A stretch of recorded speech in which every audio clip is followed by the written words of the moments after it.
পড়তে যাবি না?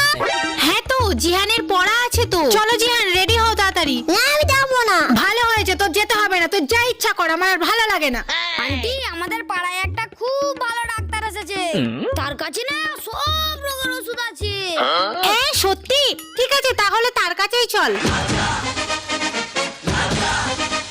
ডাক্তার বাবু আসতে পারি?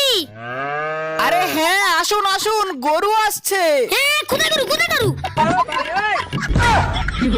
আরে আরে ওসব কথা বাদ দিন, বলুন বলুন কি সমস্যা? ডাক্তার বাবু আমার ছেলে না একদমই কথাই শোনে না, কি করা যায় বলুন তো? ও আচ্ছা দাঁড়ান, এই নিন এই সূত্র প্রতিদিন রাত্রিবেলা ঘুমানোর পরে এবং সকালবেলা ঘুম থেকে ওঠার আগে 1 চামচ করে খাওয়াবেন।